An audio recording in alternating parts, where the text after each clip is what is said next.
They say dog is man's best friend, but Sarah Jane's story proves that our beloved canines can be much more than that. They can be the light in the darkness when all hope seems lost and there's nowhere left to turn. With my hand on my heart, Cozzy saved my life. My son potentially wouldn't have had a mum if it wasn't for this dog.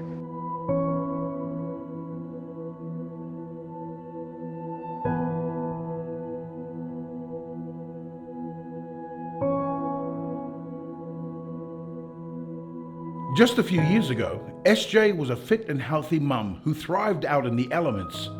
She loved the outdoors so much that she made adventuring her job, teaching and taking willing people out into nature and helping push them to their limits. The thing I loved about it was introducing people to adventure, personal development, and exposing people to those kinds of experiences. It just gives me a buzz because I know how much it gives me a zest to keep kind of living.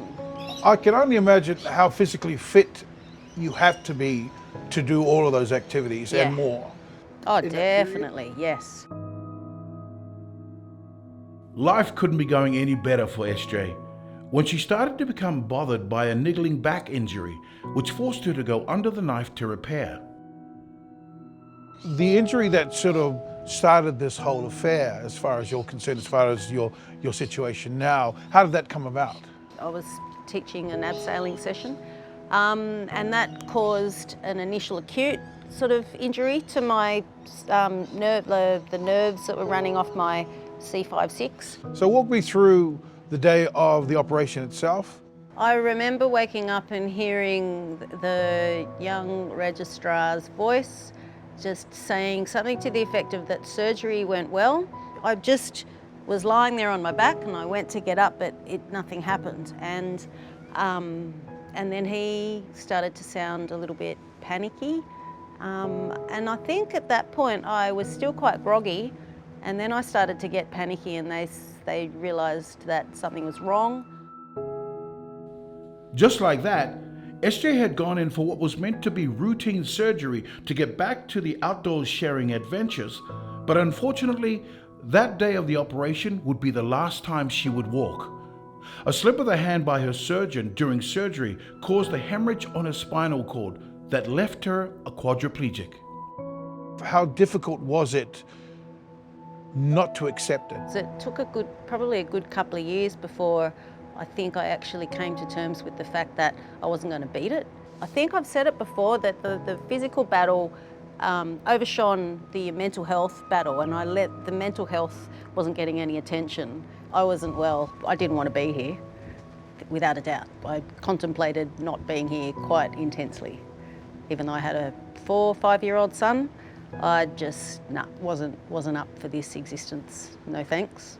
That was one of the things that I guess prided myself on, was being a helper. And when you have to get helped all the time, and people offering to help all the time actually becomes quite annoying, because you don't want to be the one that needs the help. You're not a charity case. Yeah, and then you're not being able to help my own son. One of the most devastating times, he was a little kindergarten kid and we live in a cold place. He was trying to get his puffer jacket on, and I couldn't even help him do up his zipper.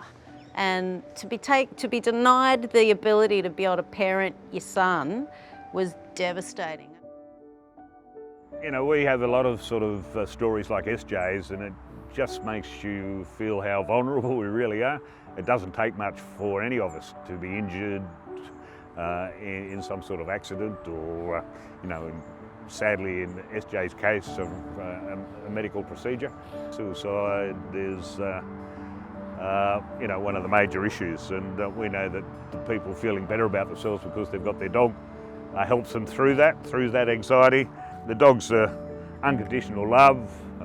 They're always there for you. They don't give you away your secrets. But it's also the training. The dogs are professionally trained to enhance people's opportunities to get back in the public, to help people feel more confident to be out on their own.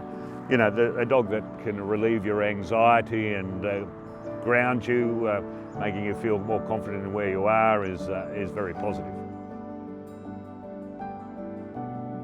After reaching out to Assistance Dogs Australia for help, The organisation successfully assessed SJ's needs, circumstance and personality and paired her with Black Labrador Cozzy.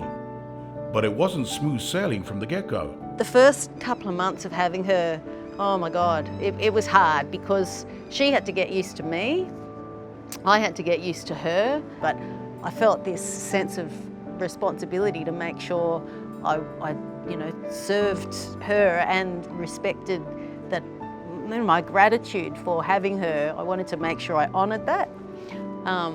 But it took maybe a couple of months until we got in a groove and then everything started to settle down. And boy, did the two of them find their groove. Cozzy's presence in SJ's life provided her with a sense of confidence, assistance, and belief that she could certainly continue to live a very meaningful life as an individual, mother, and adventurer, despite her acquired disability. She helps me by helping my mood as soon as I wake up in the morning. Just in the night time, sometimes the controller can get dropped on the floor. And I can even get her to wake up, get off the bed, pick up the phone or the bed controller, hop back up onto the bed and give it to me. Like that's because I live on my own when my son's not there half the week. Can you imagine not being able to get up out of bed yourself and dropping something like that? And how phenomenal is that? It's the small things, isn't it? Oh, it's just yeah. the little things. Absolutely. My mum is strong because she always pushes through everything and that she can overcome stuff easily. Cozzy definitely helped me out because she was still, not that great. She was still new to in a wheelchair, but when she came into her life, things turned around and there was someone to look after her and when I wasn't here. I'm just quite proud of her to actually gone through that much trouble and to make it happen.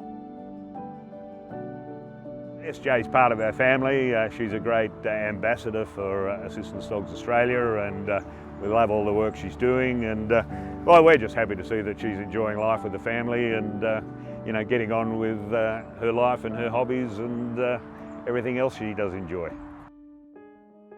Can you explain to me the last trip that you went on? My last trip was probably one of the best trips I've had in my life. I took my son and my ski guide and my carer and we went to Alaska. We went heli skiing in some wild Alaskan mountains. We went dog sledding. We went fishing. We rode skidoos. It was just like a dream holiday, but heli skiing was the highlight. What does she mean to you? Because obviously you had trepidation when she first arrived, but now you probably couldn't live without her. No way, no way. I could not live without her. I mean, I will have to one day, but we'll cross that bridge. But I can't really give it one word. I feel like I want to say just it means everything. Look, I've said it before and I'll say it again. My son potentially wouldn't have had a mum if it wasn't for this dog. And you cannot put any kind of value on a mother to a child. It's invaluable. And not only, if I'd have stuck around anyway and continued to act as a mum, I don't think I would be thriving in my role as a mum as much as I do with this dog by my side. Yes, thank you very much for your time. You're welcome. Thank you.